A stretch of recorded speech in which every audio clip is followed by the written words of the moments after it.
നമ്മുടെ ഈ ലോകത്തിൽ നിന്ന് ഇത്രയും പൈസയാണ് ഒരൊറ്റ ദിവസം കൊണ്ട് ഈ ഒരു മനുഷ്യൻ ഇതുപോലെ ടേബിളുമായിട്ട് വന്നിട്ട് ഇല്ലാതാക്കിയത്. ഇതിലൊരു നല്ല ശതമാനം US സ്റ്റോക്ക് മാർക്കറ്റിലും ഇന്ത്യൻ സ്റ്റോക്ക് മാർക്കറ്റിലും അതുപോലെ ചൈനീസ് സ്റ്റോക്ക് മാർക്കറ്റിലൊക്കെ ഇൻവെസ്റ്റ് ചെയ്ത സാധാരണക്കാരുടെ പൈസയും കൂടിയാണ്. ഈ പൈസയ്ക്ക് തിരിച്ചു കിട്ടുമോ? മാത്രമല്ല, ഈ ഏപ്രിൽ 2-ാം തീയതി നടന്ന ഈ ഡിസിഷൻ US ചൈന തമ്മിലുള്ള ഒരു ട്രേഡ് വാർ സ്റ്റാർട്ട് ചെയ്തിട്ടുണ്ട്. ഈ ട്രേഡ് വാറിൽ ബാക്കിയുള്ള കൺട്രീസിന് എന്തായിരിക്കും സംഭവിക്കുക, പ്രത്യേകിച്ച് ഇന്ത്യക്ക് എന്തായിരിക്കും സംഭവിക്കുക?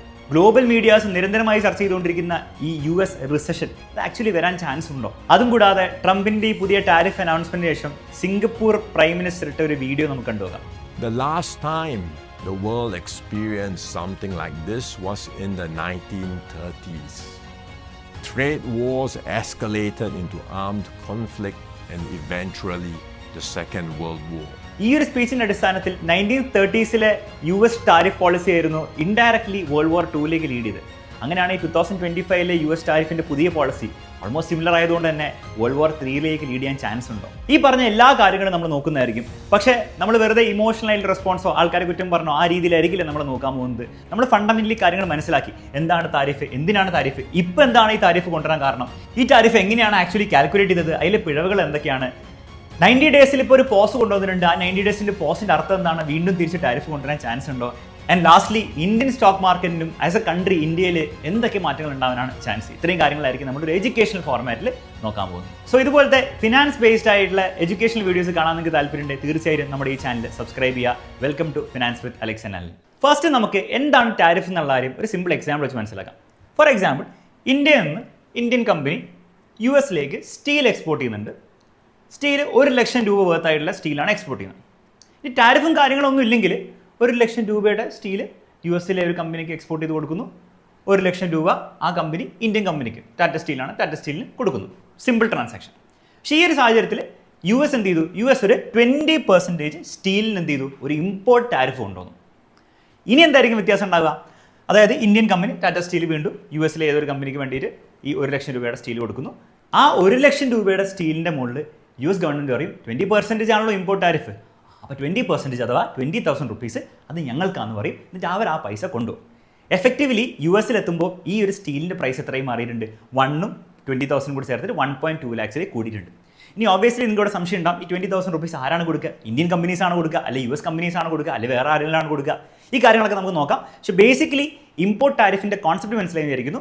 എന്തൊക്കെ സാധനങ്ങൾ ഇമ്പോർട്ട് ചെയ്യുന്നോ അതിന് മുകളിൽ ഒരു ടാരിഫ് ഇട്ട് കഴിഞ്ഞാൽ ആ ഇമ്പോർട്ട് ചെയ്യുന്ന ഗുഡ്സിന് മുകളിൽ ഗവൺമെൻറ് ഒരു ടാക്സ് പോലെ ഈടാക്കുകയും ആ പൈസ ഗവൺമെൻറ് അടുത്തേക്ക് പോവുകയും ചെയ്യും. ഇതാണ് ബേസിക് ഇമ്പോർട്ട് ടാരിഫിൻ്റെ കോൺസെപ്റ്റ്. ഇനി മനസ്സിലാക്കേണ്ടത്, ഇമ്പോർട്ട് ടാരിഫ് കൂടാതെ വേറെ 2 ടൈപ്പ് ടാരിഫും കൂടി ഉണ്ട്. ഇമ്പോർട്ട് ടാരിഫ് എന്ന് പറഞ്ഞാൽ എന്തായിരുന്നു? ഒരു കൺട്രിയിലേക്ക് വരുന്ന ഇൻകമിംഗ് ഗുഡ്സിൽ, ആ കൺട്രിയിലേക്ക് വരുന്ന ഗുഡ്സിൻ്റെ മുകളിൽ ഒരു ടാക്സ് അഥവാ ടാരിഫ് ഈടാക്കുന്നത്.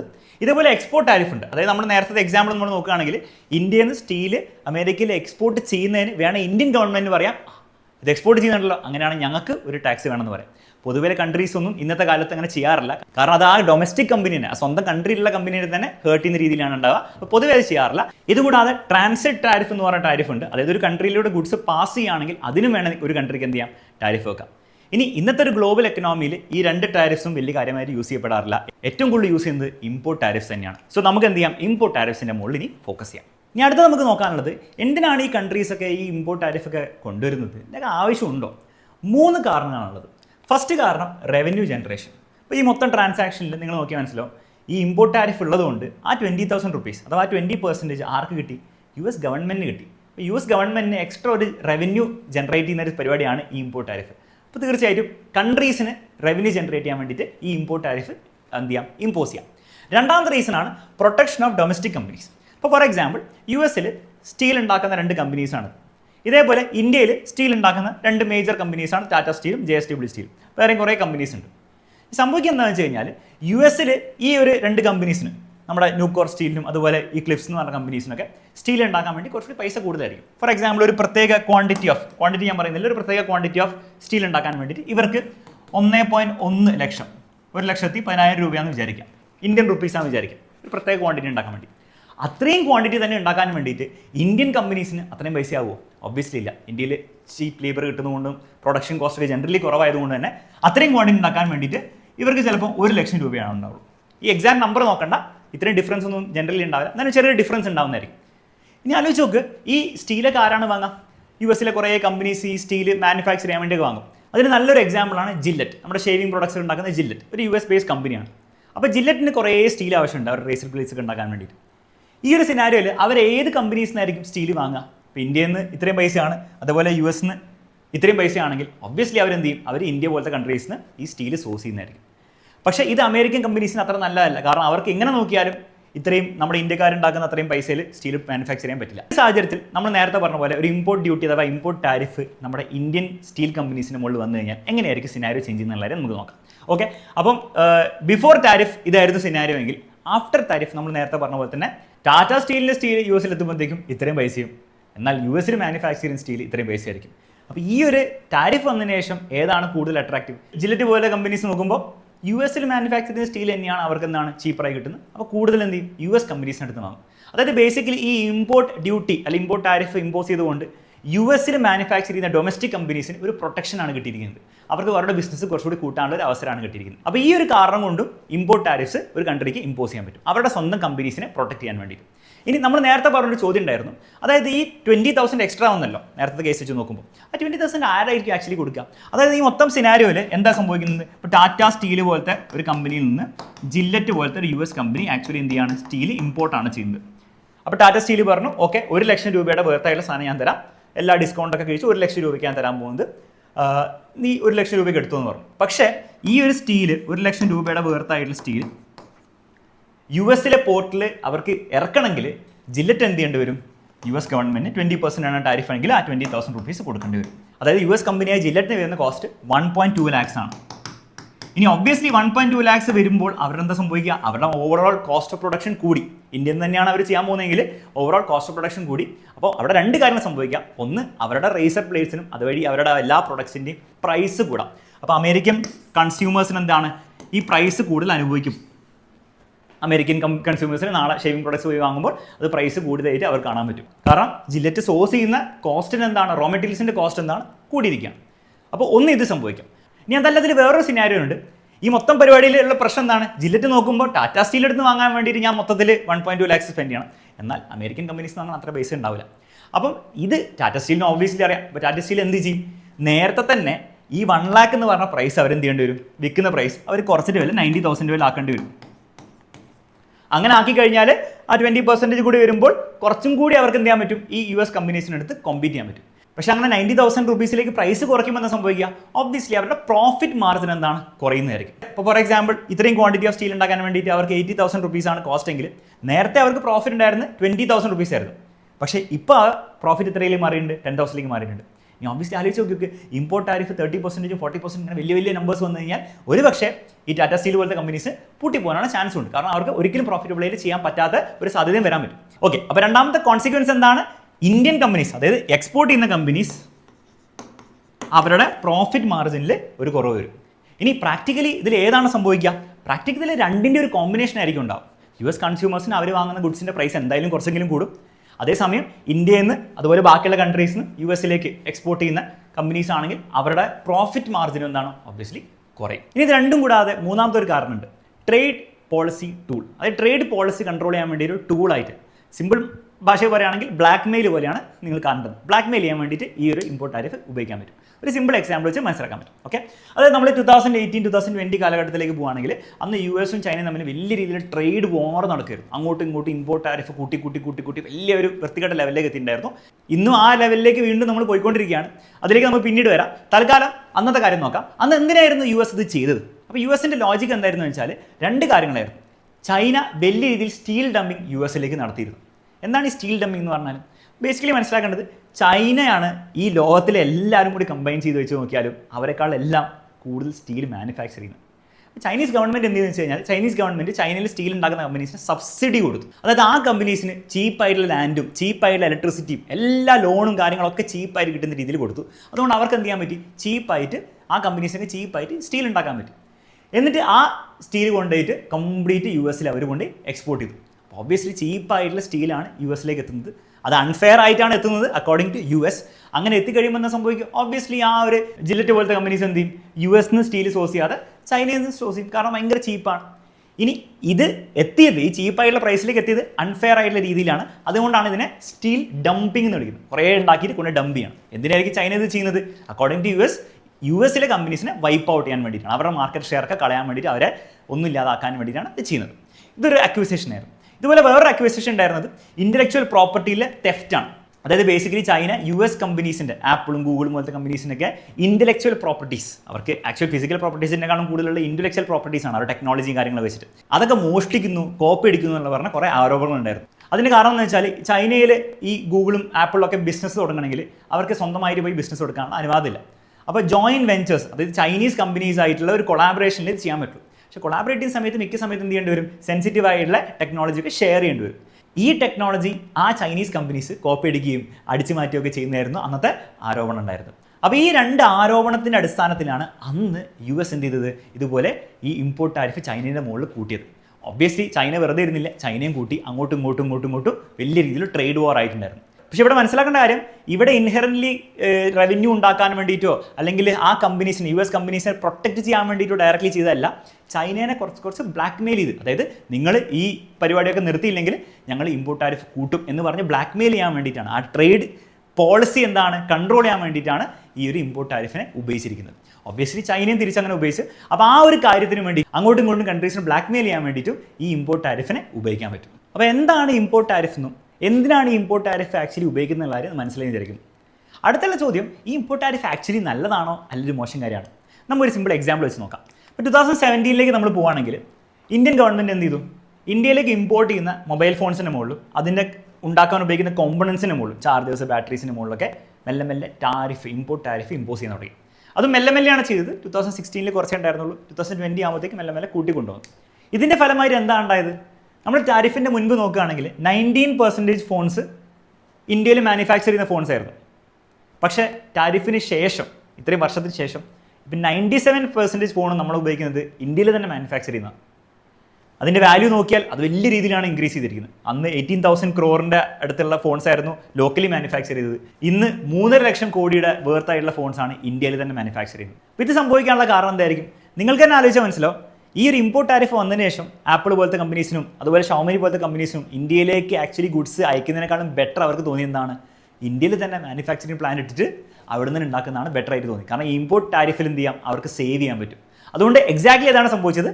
അതായത് സാംസങ് പോലത്തെ കമ്പനീസും ആപ്പിൾ പോലത്തെ കമ്പനീസും ഷോമി പോലത്തെ കമ്പനീസും അവർ ഇന്ത്യയിൽ തന്നെ മാനുഫാക്ചറിങ് സ്റ്റാർട്ട് ചെയ്തു. ഇന്ത്യൻ ഗവൺമെൻറ്റും അതിൽ വലിയ രീതിയിൽ പ്രൊമോട്ടും ചെയ്തു, സബ്സിഡിയും കാര്യങ്ങളൊക്കെ കൊടുത്തിട്ട് അവരെ ഈ ഒരു ഇന്ത്യയിൽ തന്നെ മാനുഫാക്ചർ ചെയ്യാൻ വേണ്ടിയിട്ട് അവരെ പ്രൊമോട്ട് ചെയ്തു. അതിൻ്റെ ഫലമായിട്ടാണ് ഈ ഒരു ട്രാൻസ്ഫോർമേഷൻ സംഭവിച്ചത്. ഇതുവഴി നമ്മൾ സാധാരണക്കാർക്ക് എന്താണ് ഗുണമുണ്ടായത്, ഒന്ന് ഇന്ത്യയിൽ തന്നെ മാനുഫാക്ചർ ചെയ്യുന്നതുകൊണ്ട് നമുക്ക് ഫോണും കാര്യങ്ങളൊക്കെ കുറച്ചും കൂടി ചീപ്പറായിട്ടുള്ള പ്രൈസ് കിട്ടാൻ തുടങ്ങി. മാത്രമല്ല ഈ ഒരു കമ്പനീസൊക്കെ നമ്മുടെ ഇന്ത്യയിൽ മാനുഫാക്ചറിംഗ് പ്ലാന്റ് സ്റ്റാർട്ട് ചെയ്തപ്പോൾ നമ്മുടെ ഇന്ത്യക്കാർക്ക് കൂടുതൽ ജോലി കിട്ടാൻ തുടങ്ങി, നമ്മുടെ വരുമാനം കൂടി.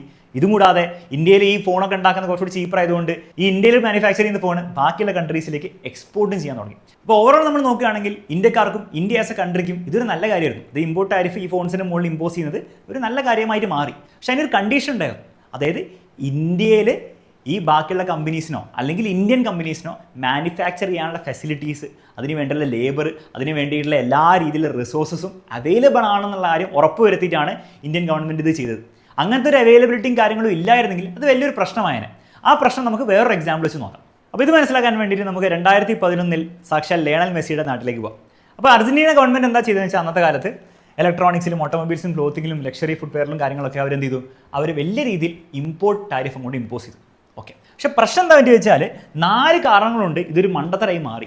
ഫസ്റ്റ് കാരണം, ഈ കാര്യങ്ങളൊക്കെ ആക്ച്വലി മാനുഫാക്ചർ ചെയ്യാൻ വേണ്ടിയിട്ട് അർജന്റീന കമ്പനീസ് പോലും ഇല്ലായിരുന്നു. മാത്രമല്ല അത് ഫെസിലിറ്റി, അങ്ങനത്തെ മാനുഫാക്ചറിങ് ഫെസിലിറ്റീസ് എന്താണ്, അങ്ങനത്തെ ലേബറോ അങ്ങനത്തെ ടെക്നോളജിയോ കാര്യങ്ങളൊന്നും അവർക്കില്ലായിരുന്നു. അതുകൊണ്ട് തന്നെ എന്താ സംഭവിച്ചതെന്ന് വെച്ച് കഴിഞ്ഞാൽ ഇതൊക്കെ ആക്ച്വലി ഇമ്പോർട്ട് ചെയ്യേണ്ടി വന്നു. ഇന്ത്യയിൽ നേരെ തിരിച്ചാണ് സംഭവിച്ചത്. ഇമ്പോർട്ട് ടാരിഫ് കൂട്ടിയപ്പോൾ ഈ കമ്പനീസ് എല്ലാം കൂടെ എന്ത് ചെയ്തു, ഇന്ത്യയിൽ മാനുഫാക്ചറിങ് പ്ലാന്റ് സ്റ്റാർട്ട് ചെയ്ത് ആക്ച്വലി ഇന്ത്യയിൽ നിന്ന് മാനുഫാക്ചർ ചെയ്യാൻ തുടങ്ങി. ആ ഒരു കാര്യം അർജന്റീനയിൽ നടന്നില്ല. അതുകൊണ്ട് ഇതെല്ലാ കാര്യങ്ങളും ഇമ്പോർട്ട് ചെയ്യേണ്ട തന്നെ വന്നു. ഇമ്പോർട്ട് ചെയ്യുമ്പോൾ ഇമ്പോർട്ട് ടാരിഫും കൂടി വന്നതുകൊണ്ട് പ്രൈസസും കാര്യങ്ങളും കൂടി. ആ പ്രൈസസൊക്കെ ആർക്കാണ് പാസ് ഓൺ ആവുക, അർജന്റീനയിലെ ആക്ച്വൽ സാധാരണക്കാർക്കാണ് പാസ് ഓൺ ആവുക. അപ്പോൾ അവർ ഫേസ് ചെയ്ത പ്രൈസ് റൈസ് ഭയങ്കര പ്രശ്നമായിരുന്നു. എല്ലാ കാര്യങ്ങളുടെ വില കൂടി. ഇതുകൂടാതെ ബ്ലാക്ക് മാർക്കറ്റും സ്മഗ്ലിങ്ങും ആക്ടിവിറ്റീസൊക്കെ കൂടി. അതായത് ഈ ടാരിഫ് ഇല്ലാത്ത കൺട്രീസ് ഉണ്ടല്ലോ അടുത്തുള്ള ചിലിയും പരഗ്വയും, അവിടെ നിന്നൊക്കെ ആൾക്കാർ എന്ത് ചെയ്തു, ഈ സാധനം സ്മഗിൾ ചെയ്യാനൊക്കെ തുടങ്ങി, ഈ ഫോണും കാര്യങ്ങളൊക്കെ, എന്നിട്ട് അർജന്റീനയിൽ വിൽക്കാൻ തുടങ്ങി. അപ്പോൾ അങ്ങനത്തെ ഒരു ബ്ലാക്ക് മാർക്കറ്റ് ആക്ടിവിറ്റീസൊക്കെ മെല്ലെ മെല്ലെ അർജന്റീനയിൽ സ്റ്റാർട്ട് ചെയ്തു. അവസാനം എന്താ സംഭവിച്ചത്, കാര്യമായിട്ട് ഒരു ഇൻഡസ്ട്രി ഗ്രോത്തും ഉണ്ടായിട്ടില്ല. എന്ന് മാത്രമല്ല അർജന്റീനയിൽ കൺസ്യൂമേഴ്സ്, സാധാരണ ജനങ്ങൾക്കാണ് ഇതിൻ്റെ ബുദ്ധിമുട്ടുണ്ടായത്. കാരണം അവരുടെ പ്രൈസും കാര്യങ്ങളും കൂടി. അപ്പോൾ ഈ രണ്ട് എക്സാമ്പിൾസിൽ നിന്ന് നിങ്ങൾക്ക് മനസ്സിലായെന്നായിരിക്കുന്നു ഇമ്പോർട്ട് ടാരിഫ് എന്ന് പറഞ്ഞ സാധനം ഇൻഹെറൻ്റ്ലി നല്ലതോ മോശമോ ഒന്നല്ല, അതെങ്ങനെ ഉപയോഗിക്കുന്നുള്ള കാര്യമാണ് കൂടുതൽ ഇമ്പോർട്ടൻറ്റ്. ഇപ്പോൾ ഫോർ എക്സാമ്പിൾ ഒരു കൺട്രിക്ക് ആ കൺട്രിയുടെ ഡൊമസ്റ്റിക് കമ്പനീസിനൊക്കെ പ്രൊട്ടക്റ്റ് ചെയ്യുകയാണെങ്കിൽ ഒബ്വിയസ്ലി ഇമ്പോർട്ട് ടാരിഫ് വെക്കാം. പക്ഷേ ആ ഇമ്പോർട്ട് ടാരിഫ് വെക്കുന്ന സമയം കൊണ്ട് ഈ ഡൊമസ്റ്റിക് കമ്പനീസ് എന്ത് ചെയ്യണം, അവരുടെ ലെവലപ്പ് ചെയ്യണം കാര്യങ്ങൾ, മാനുഫാക്ചറിങ്ങും ലേബറും എല്ലാ കാര്യങ്ങളും അവർ ലെവലപ്പ് ചെയ്തിട്ട് ബാക്കിയുള്ള ഫോറിൻ കമ്പനീസിനോട് കോമ്പീറ്റ് ചെയ്യുന്ന ലെവലിലേക്ക് ആക്കുകയാണെങ്കിൽ കുഴപ്പമൊന്നുമില്ല.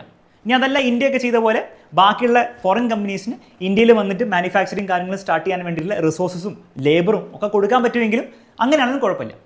പക്ഷേ ഇതൊന്നല്ലാതെ വെറുതെ ഇമ്പോർട്ട് ടാരിഫ് കൂട്ടിയിട്ട് മാനുഫാക്ചറിങ് ലോക്കലി കൂട്ടുന്നൊന്നും ഇല്ലെങ്കിൽ അത് വലിയൊരു പ്രശ്നമായിരിക്കും. അതിൽ ഏറ്റവും സഫർ ചെയ്യാൻ പോകുന്നത് ആ ഒരു കൺട്രിയിലെ തന്നെ ജനങ്ങളുമായിരിക്കും. അപ്പോൾ ഈ ഇമ്പോർട്ട് ടാരിഫിൻ്റെ തിയറിയും കാര്യങ്ങളൊക്കെ നിങ്ങൾ മനസ്സിലാക്കി. ഇനി ഇപ്പോൾ കറൻ്റ്ലി നമ്മുടെ വേൾഡിൽ നടന്നുകൊണ്ടിരിക്കുന്ന നമ്മുടെ US ഇമ്പോർട്ട് ടാരിഫിൻ്റെ പോളിസി എന്താണ്, ഈ പറഞ്ഞതൊക്കെ വെച്ച് നോക്കുകയാണെങ്കിൽ അത് ആക്ച്വലി നല്ലൊരു കാര്യമാണോ എന്നുള്ള കാര്യങ്ങളാണ് നമ്മൾ അടുത്ത് നോക്കാൻ പോകുന്നത്. അപ്പോൾ എന്താണ് സംഭവിച്ചത്? ഈ വർഷം ഏപ്രിൽ 2 ട്രംപ് ഇതുപോലത്തെ ഒരു ടേബിളുമായിട്ട് വന്നിട്ട് പറഞ്ഞു, ഇനി മുതൽ എല്ലാ കൺട്രീസിനും ഞങ്ങൾ അമേരിക്കക്കാർ ഇമ്പോർട്ട് ഡ്യൂട്ടി അഥവാ ഇമ്പോർട്ട് ടാരിഫ് ഇമ്പോസ് ചെയ്യാൻ പോവാണ്. എല്ലാവർക്കും 10% മിനിമം ഉണ്ടാവുന്നതായിരിക്കും. അതുകൂടാതെ ഈ ടേബിളിൽ പറഞ്ഞിരിക്കുന്ന കൺട്രീസിന് സ്പെഷ്യലായിട്ട് എക്സ്ട്രാ ഈ ഇമ്പോർട്ട് ടാരിഫ് ഉണ്ടാവുന്നതായിരിക്കും. അതെങ്ങനെയാണ് കാൽക്കുലേറ്റ് ചെയ്യാം? അവിടെ 2 കോളംസ് ആണ് നിങ്ങൾ ശ്രദ്ധിക്കേണ്ടത്. ഈ ഫസ്റ്റ് കോളം എന്ന് പറഞ്ഞാൽ അമേരിക്ക പറയാണ് ഓരോ കൺട്രീസും അമേരിക്കയ്ക്ക് ആക്ച്വലി ചാർജ് ചെയ്യുന്ന ഇമ്പോർട്ട് ടാരിഫ് എത്രയാണ്. അതായത് ഫോർ എക്സാമ്പിൾ ചൈന അമേരിക്കയ്ക്ക് ചാർജ് ചെയ്യുന്ന ഇമ്പോർട്ട് ടാരിഫ് 67% ആണെന്നും നമ്മുടെ ഇന്ത്യ അമേരിക്കയ്ക്ക് ചാർജ് ചെയ്യുന്ന 52% ആണെന്നുള്ള കാര്യം അവർ കാൽക്കുലേറ്റ് ചെയ്തു. എന്നിട്ട് ഇതിന് റെസിപ്രോക്കലായിട്ട് അഥവാ മറുപടി ആയിട്ട് അമേരിക്ക ചാർജ് ചെയ്യാൻ പോകുന്നത് ഓരോ കൺട്രീസിനടുത്തും ഇത്രയാണ്. അതായത് ചൈന 67% ആണ് അമേരിക്കയുടെ അടുത്ത് ചാർജ് ചെയ്യുന്നതെങ്കിൽ അമേരിക്ക ചാർജ് ചെയ്യുമ്പോൾ 34% ആണ്. ഇന്ത്യ ചാർജ് ചെയ്യുന്നത് 52% ആയതുകൊണ്ട് ഇന്ത്യക്ക് 26% ഉള്ളൂ. ഈ നമ്പേഴ്സിൻ്റെ പ്രത്യേകത ഒക്കെ നിങ്ങൾ നോക്കിയാൽ മനസ്സിലാവും. ബേസിക്കലി ഇതിൻ്റെ പകുതിയാണ് അവിടെ. അതായത് അമേരിക്ക പറയുന്നത് നിങ്ങളൊക്കെ ഞങ്ങളുടെ അടുത്ത് ഇത്രയും ഇമ്പോർട്ട് ഡ്യൂട്ടി ചാർജ് ചെയ്യുന്നുണ്ടല്ലോ, ഞങ്ങളൊരു കാര്യം ചെയ്യുന്നുള്ളൂ, ഞങ്ങൾ ചാർജ് ചെയ്യും, പക്ഷേ ഞങ്ങൾ ഭയങ്കര വൃത്തികെട്ട മനുഷ്യന്മാരല്ല, ഞങ്ങൾ അതിൻ്റെ പകുതിയെ ചെയ്യുന്നുള്ളൂ എന്നുള്ള ലോജിക്കിലാണ് ഈ ട്രംപ് എന്ത് ചെയ്തത്, ഈ കാര്യങ്ങളൊക്കെ പുറത്തേക്ക് കൊണ്ടുവന്നത്. ഇനി ഈ നമ്പേഴ്സ് ആക്ച്വലി ഓരോ കൺട്രീസും US മുകളിൽ കൊടുത്തിരിക്കുന്ന ഇമ്പോർട്ട് ഡ്യൂട്ടി ആണോ എന്നുള്ള കാര്യം നമുക്ക് നോക്കാം. അതിന് മുൻപ് ഇതൊരു പുതിയ കാര്യം തന്നെയാണോ, ഇങ്ങനെ ഓരോ ടാരിഫ് അമേരിക്ക കൊണ്ടുവരുന്ന ഒരു പുതിയ കാര്യമാണോ? അതിനുവേണ്ടി നമുക്ക് എന്ത് ചെയ്യാം, ബ്രീഫായിട്ട് അമേരിക്കയുടെ ടാരിഫ് ഹിസ്റ്ററി നമ്മൾ നോക്കാം. ഇപ്പോൾ നമ്മൾ 1980-90s നോക്കുകയാണെങ്കിൽ ഓൾറെഡി അവിടെ 30% ഉണ്ടായിരുന്നു. പക്ഷേ മെല്ലെ മെല്ലെ അത് കുറഞ്ഞു. 1920s World War I ആ ഒരു സമയത്ത് വീണ്ടും അത് കൂടി. 1929 സ്റ്റോക്ക് മാർക്കറ്റ് ക്രൈസിസും അതുകൂടാതെ അന്നത്തെ US ഫാർമേഴ്സിനൊക്കെ പ്രൊട്ടക്ട് ചെയ്യാൻ വേണ്ടിയിട്ട് വീണ്ടും അവിടെ ടാരിഫ് കൂട്ടി. ഇതിൻ്റെ പേര് സ്മൂത്ത് ഹോളി ടാരിഫ് ആക്ട് എന്നാണ്. ഇതിലേക്ക് നമുക്ക് വീണ്ടും തിരിച്ചു വരാം. അതിനുശേഷം നമ്മൾ നോക്കുകയാണെങ്കിൽ ഒരു ഗ്രാജുവൽ ഡിക്രീസ് ആണ് നമുക്ക് കാണാൻ പറ്റുന്നത്, കുറഞ്ഞു വന്ന് കഴിഞ്ഞ കുറച്ച് വർഷങ്ങൾ നോക്കുകയാണെങ്കിൽ അമേരിക്ക ബാക്കി കൺട്രീസിൽ ഇമ്പോസ് ചെയ്യുന്ന import tariff on an average ഒരു 2% കിടന്ന് ഓസിലേറ്റ് ആണ് ചെയ്യുന്നത്. അപ്പോൾ അത്രയും കുറവായിരുന്നുള്ളത്. പക്ഷേ ഈ ഒരു സാധനം വന്നു കഴിഞ്ഞാൽ effectively on an average America ഓരോ കൺട്രീസിനും ചാർജ് ചെയ്യുന്ന ടാരിഫ് അത് 14%-ലേക്ക് 15%-ലേക്ക് എലിവേറ്റ് ആവും. അതായത് പഴയ ലെവലിലേക്ക് എത്തിയില്ലെങ്കിലും ഇപ്പോഴത്തെ കറണ്ട് ലെവൽസ് വെച്ച് നോക്കുമ്പോൾ വലിയ രീതിയിലുള്ളൊരു ബാക്കോട്ട് ഒരു പോക്കാണ്. ഒരിക്കലും അങ്ങനെ ഒരു ബാക്കോട്ട് പോക്ക് കുറേ നമുക്ക് കാണാൻ സാധിച്ചിട്ടില്ല. പക്ഷേ ഇത് വലിയ രീതിയിൽ ബാക്കോട്ട് പോക്കാണ് ഈ ടാരിഫിൻ്റെ പോളിസി വെച്ച് നോക്കുകയാണെങ്കിൽ. ഇവിടെ ഒരു ചോദ്യം വരുന്നത്, എന്തിനാണ് ഇദ്ദേഹം പെട്ടെന്ന് ഇങ്ങനെ അങ്ങോട്ട് ഇമ്പോർട്ട് ടാരിഫ് അങ്ങോട്ട് കൂട്ടുന്നത്? ഇവിടെയാണ് 2 കാരണങ്ങൾ വരുന്നത്. ഒന്ന്, ഇതൊരു ഇലക്ഷൻ പ്രോമിസർ. ഇലക്ഷൻ്റെ സമയത്ത് തന്നെ ഇദ്ദേഹം പറയുന്നുണ്ടായിരുന്നു, ഞാൻ എന്ത് ചെയ്യുന്നുണ്ട്, അമേരിക്കനെ ഗ്രേറ്റ് ആക്കും, അമേരിക്ക ഫസ്റ്റ് പോളിസി എനിക്കുള്ളത്. അതായത് അമേരിക്കയാണ് ഫസ്റ്റ്, ബാക്കിയുള്ള കൺട്രീസൊക്കെ അതിനുശേഷം പ്രയോറിറ്റി വരുന്നുള്ളൂ.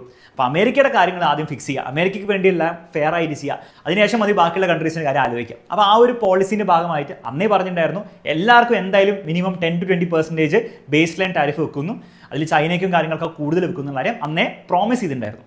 എന്തിനാണിത് പ്രോമിസ് ചെയ്തത്? ഫസ്റ്റ് കാര്യം ട്രേഡ് ഇംബാലൻസ്. അതായത് നെറ്റ് ഓൺ നെറ്റ് നമ്മൾ നോക്കുകയാണെങ്കിൽ അമേരിക്ക ഒരു ഇമ്പോർട്ടിംഗ് കൺട്രിയാണ്. അമേരിക്ക എക്സ്പോർട്ട് ചെയ്യുന്ന വെച്ച് നോക്കുകയാണെങ്കിൽ കൂടുതൽ അമേരിക്ക എന്താണ് ഇമ്പോർട്ടാണ് ചെയ്യുന്നത്. അപ്പോൾ ട്രേഡ് ഇംബാലൻസ് വന്നിട്ടുണ്ടല്ലോ, അമേരിക്ക ആക്ച്വലി കൂടുതൽ ഇമ്പോർട്ടാണ് ചെയ്യുന്നത്. അപ്പോൾ ആ ട്രേഡ് ഇംബാലൻസ് കുറയ്ക്കാൻ വേണ്ടിയിട്ട് എന്തിനാണ് ഇത്രയും ഇമ്പോർട്ട് ചെയ്യേണ്ട ആവശ്യം? അമേരിക്ക വലിയൊരു കൺട്രി അല്ലേ, ലോകത്തിലെ ഏറ്റവും പവർഫുൾ കൺട്രി അല്ലേ. അപ്പോൾ നമ്മൾക്ക് കൂടുതൽ എന്താണ് ഇങ്ങനെ ഇമ്പോർട്ട് ചെയ്യേണ്ട ആവശ്യം വരാൻ പാടില്ല എന്നുള്ള ലോജിക്ക് അന്ന് പറഞ്ഞിട്ടുണ്ടായിരുന്നു. മാത്രമല്ല ട്രംപിൻ്റെ ലോജിക്ക് പ്രകാരം US കമ്പനീസിന് വലിയ അൺഫെയർ കോമ്പറ്റീഷൻ ബാക്കിയുള്ള കൺട്രീസിനുണ്ടായിരുന്നു. അതായത് ബാക്കിയുള്ള കൺട്രീസ് അമേരിക്കേൻ്റെ മുകളിൽ ഈ ഇമ്പോർട്ട് ടാരിഫ് കൊടുക്കുന്നതുകൊണ്ട് തന്നെ US കമ്പനീസിന് അവിടെ എന്താണ് ഭയങ്കര അൺഫെയർ ആയിട്ടാണ് ട്രീറ്റ് ചെയ്യുന്നത്, അത് അൺഫെയർ കോമ്പറ്റീഷനാണ് US കമ്പനീസ് നേരിടുന്നതെന്നുള്ള ലോജിക് ഉണ്ടായിരുന്നു. അപ്പോൾ അതൊക്കെ കൊണ്ടാണ് ഈ ഒരു ഇമ്പോർട്ട് ടാരിഫ് ഭയങ്കര രീതിയിൽ കൂട്ടാൻ അദ്ദേഹം ഓൾറെഡി പറഞ്ഞിട്ടുണ്ടായിരുന്നു, അത് ആക്ച്വലി ചെയ്തത്. അപ്പോൾ ഈ പറഞ്ഞ കാര്യങ്ങൾക്കൊക്കെ ആക്ച്വലി സത്യം ഉണ്ടോ എന്നുള്ള കാര്യം നമുക്ക് നോക്കാം. അപ്പോൾ നമ്മൾ ഫസ്റ്റ് പോയിന്റ് എടുക്കുകയാണെങ്കിൽ ട്രേഡ് ഇംബാലൻസിൻ്റെ കാര്യം ആക്ച്വലി സത്യമാണ്. അതായത് അമേരിക്ക കൂടുതൽ ഇമ്പോർട്ടാണ് ചെയ്യുന്നത്, എക്സ്പോർട്ട് ചെയ്യുന്നത് വെച്ച് നോക്കുകയാണെങ്കിൽ. പക്ഷേ ഇത് ആക്ച്വലി ഒരു പ്രശ്നമുള്ള കാര്യമാണ്. ഒബ്വിയസ്ലി അല്ല. അതായത് അമേരിക്ക കൂടുതൽ ഇമ്പോർട്ട് ചെയ്യുന്നത് ഈ മാനുഫാക്ചറിങ് ചെയ്യുന്ന കാര്യങ്ങളാണ്. അമേരിക്കയുടെ എക്കണോമി തന്നെ മാനുഫാക്ചറിങ് അല്ല ഫോക്കസ്ഡ്. ഇപ്പോൾ അമേരിക്കയിലെ ടോപ്പ് കമ്പനീസ് നിങ്ങൾ എടുത്ത് നോക്കുകയാണെങ്കിൽ എല്ലാം സർവീസ് ഓറിയൻറ്റഡ് കമ്പനീസാണ്. അപ്പോൾ അമേരിക്കയുടെ മൊത്തം എക്കണോമി എന്ന് പറഞ്ഞാൽ സർവീസ് ഇൻഡസ്ട്രി ഡിപ്പെൻഡൻ്റ് ആണ്. അപ്പോൾ അമേരിക്ക കൂടുതൽ ഫോക്കസ് ചെയ്യുന്നത് അങ്ങനത്തെ ഒരു ഏരിയയിലാണ്, സർവീസ് ഇൻഡസ്ട്രിയിലാണ്. കാരണം ഇനി അങ്ങോട്ടുള്ള ഗ്രോത്ത് കൂടുതൽ വരാൻ പോകുന്നത് മാനുഫാക്ചറിങ്ങിലായിരിക്കില്ല, സർവീസിലാണ്. മാത്രമല്ല അമേരിക്കയുടെ സ്ട്രോങ് പോയിന്റും സർവീസ് ഇൻഡസ്ട്രിയാണ്. മാനുഫാക്ചറിങ് ഒക്കെ നന്നായ രീതിയിൽ ചെയ്യണമെങ്കിൽ ചീപ്പായിട്ട് ലേബറും കാര്യങ്ങളൊക്കെ വേണം. അത് അമേരിക്കയിലെ സ്ട്രോങ് സ്യൂട്ട് അല്ല. എന്നാൽ സർവീസും അതുപോലെ തന്നെ ഈ സർവീസിൽ ഇപ്പോൾ പുതിയതായിട്ട് വരുന്ന ടെക്നോളജിയും AI എല്ലാം അവരുടെ സ്ട്രോങ് ആയിട്ടുള്ള ഏരിയാസാണ്. അപ്പോൾ അതിലാണ് അവർ കൂടുതൽ ഫോക്കസ് ചെയ്യുന്നത്. മാനുഫാക്ചറിങ് അവരെന്താണ് ഒബ്വിയസ്ലി കൂടുതൽ ഇമ്പോർട്ടാണ് ചെയ്യുന്നത്. കാരണം അവിടെ അമേരിക്കയുടെ കമ്പനീസിൻ്റെ ക്വാളിറ്റിയുടെ അഭാവമോ അല്ലെങ്കിൽ അതിലെന്തോ മോശമായി സംഭവിക്കുന്നൊന്നുമില്ല. അമേരിക്കയുടെ കമ്പനീസ് ആക്ച്വലി വലിയ രീതിയിൽ ഗ്രോ ആണ് ചെയ്തുകൊണ്ടിരിക്കുന്നത്. അപ്പോൾ കുറച്ച് കൂടുതൽ ഇമ്പോർട്ട് ചെയ്തുകൊണ്ട് ആസ് എ കൺട്രി US ഒരു ബുദ്ധിമുട്ടും വരാൻ പോകുന്നില്ല. അപ്പോൾ ഈ ട്രേഡ് ഇംബാലൻസ് ഉണ്ടെങ്കിലും അത് ആക്ച്വലി അമേരിക്കനെ വലിയ രീതിയിൽ ഹേർട്ട് ചെയ്യുന്നില്ല എന്ന് തന്നെയാണ് സത്യം.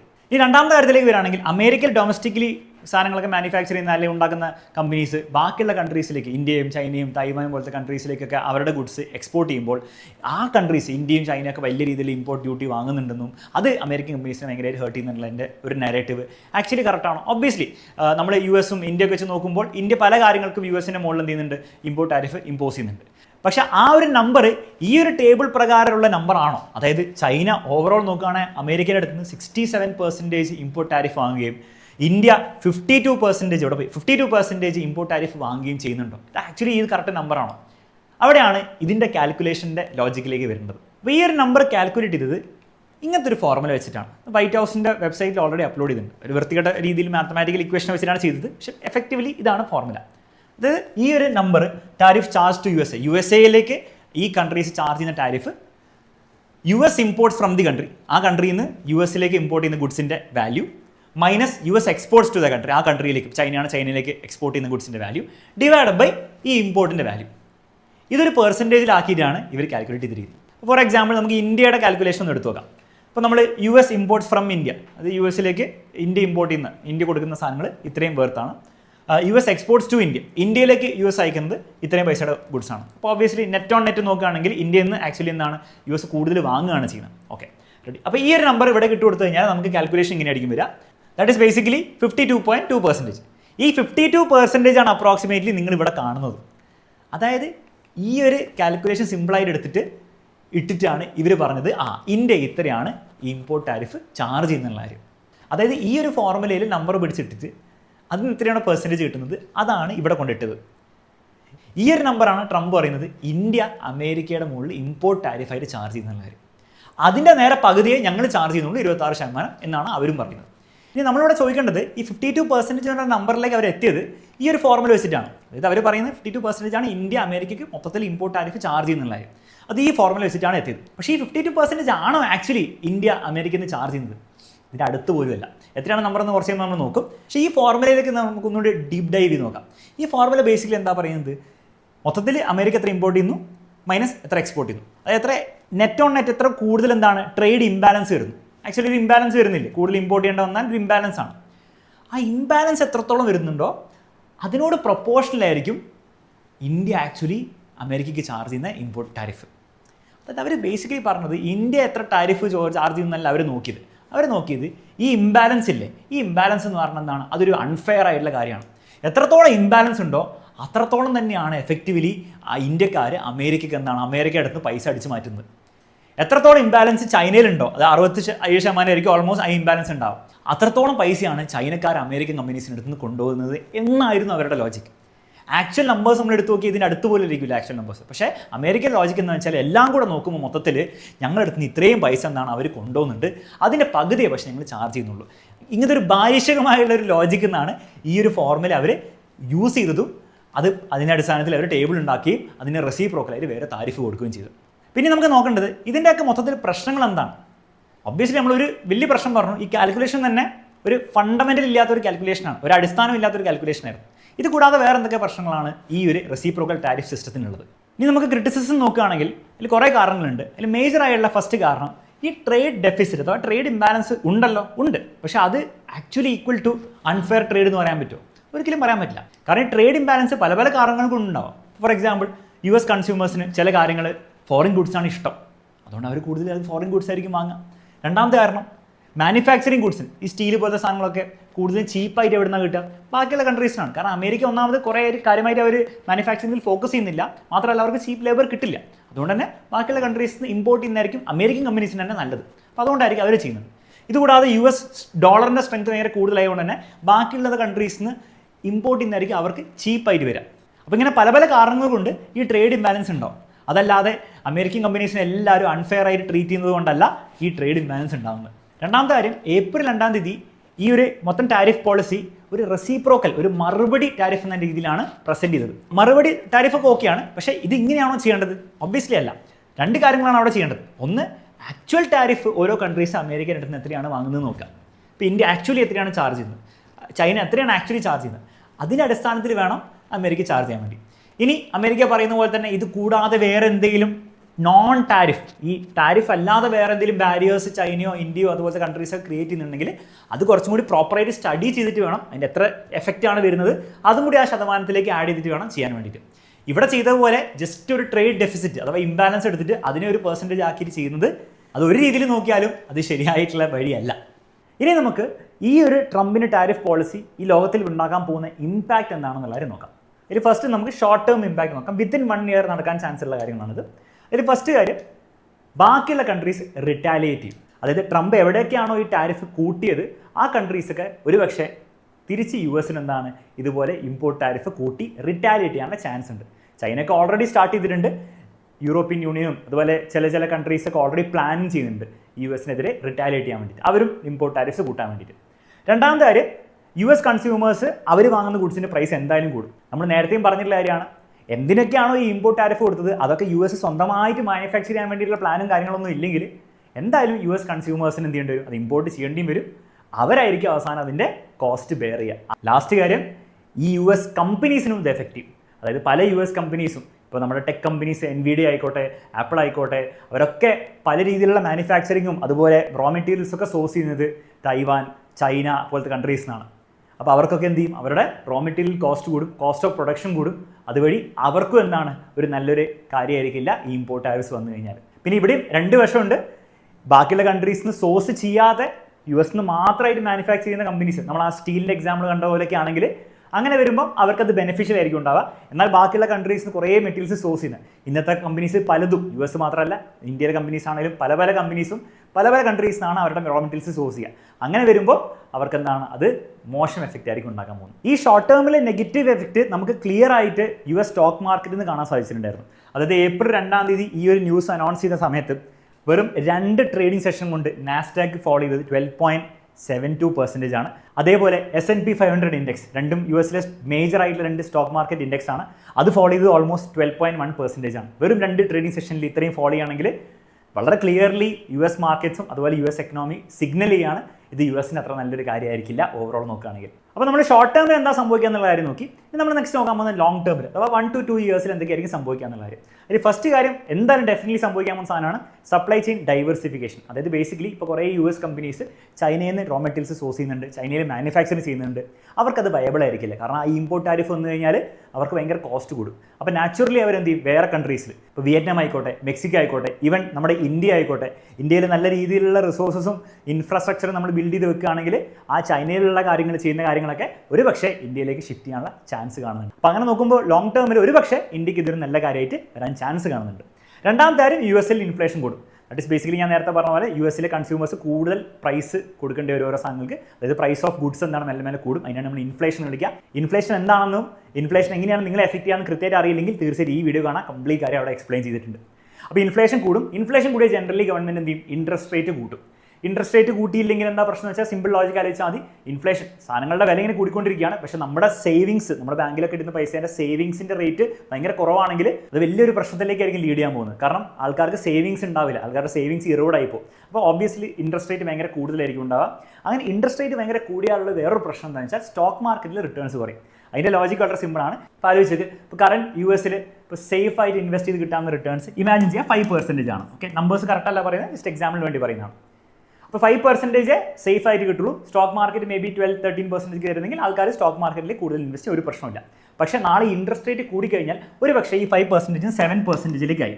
അതായത് യു എസിൽ നിങ്ങൾക്ക് സേഫ് ആയിട്ട് ഇതിപ്പോൾ ഗവൺമെൻറ് ബോൺസിൻ്റെ ആയിക്കോട്ടെ അല്ലെങ്കിൽ അവിടുത്തെ FDക്ക് ഈക്വലൻ്റ് ആയിട്ടുള്ള ഓരോ ഡെപ്പോസിറ്റ്സ് ആയിക്കോട്ടെ അതിൻ്റെയൊക്കെ റേറ്റ്സ് ഈ 7% കിട്ടിയാൽ അപ്പോൾ പെട്ടെന്ന് സ്റ്റോക്ക് മാർക്കറ്റ് എത്രത്തോളം അട്രാക്റ്റീവ് അല്ലാതായി മാറും. ഇപ്പോൾ 12% സ്റ്റോക്ക് മാർക്കറ്റിൽ കുറച്ചുകൂടി റിസ്ക് എടുത്തിട്ടല്ലേ കിട്ടുക, അപ്പോൾ അത്രത്തോളം അട്രാക്റ്റീവ് ആയിരിക്കില്ല. അപ്പോൾ കുറേ US ഇൻവെസ്റ്റേഴ്സ് എന്ത് ചെയ്യും, ആ സ്റ്റോക്ക് മാർക്കറ്റിൽ നിന്നുള്ള പൈസ ഇതുപോലെ സേഫ് ആയിട്ടുള്ള ഇൻസ്ട്രുമെൻസിലേക്ക് മാറ്റാൻ സാധ്യതയുണ്ട്. അപ്പോൾ ഹൈ ഇൻട്രസ്റ്റ് റേറ്റ് വന്നു കഴിഞ്ഞാലുള്ള പ്രശ്നം ഒന്ന്, ഈ US ഇൻവെസ്റ്റേഴ്സ് എന്താണ് സ്റ്റോക്ക് മാർക്കറ്റിൽ നിന്ന് പൈസ വലിക്കും, അപ്പം സ്റ്റോക്ക് മാർക്കറ്റ് മെല്ലെ ഫോളോ ചെയ്യും. മാത്രമല്ല ഇത് വേറെ പ്രശ്നം എന്ന് വെച്ചാൽ ഇങ്ങനെ ഇൻട്രസ്റ്റ് റേറ്റ് കൂടി കഴിഞ്ഞാൽ കമ്പനീസിന് ബാങ്കിൽ നിന്ന് കിട്ടുന്ന ലോണിൻ്റെ ഇൻട്രസ്റ്റ് റേറ്റും കൂടും. അപ്പോൾ ഓബ്വിയസ്ലി കമ്പനി വലിയ വലിയ എക്സ്പാൻഷൻ പ്ലാൻസ് ചെയ്യില്ല. അങ്ങനെ എക്സ്പാൻഷൻ പ്ലാൻസ് അവിടുത്തെ US കമ്പനീസ് ചെയ്തില്ലെങ്കിൽ ആ കമ്പനീസിൻ്റെ റവന്യൂവും പ്രോഫിറ്റും ഒന്നും വലിയ രീതിയിൽ കൂടില്ല. അങ്ങനെ ഓവറോൾ സ്റ്റോക്ക് മാർക്കറ്റിലുള്ള കമ്പനീസ് ഗ്രോ ചെയ്യുമ്പോഴാണ് സ്റ്റോക്ക് മാർക്കറ്റ് ഗ്രോ ചെയ്യാന്ന് പറയാം.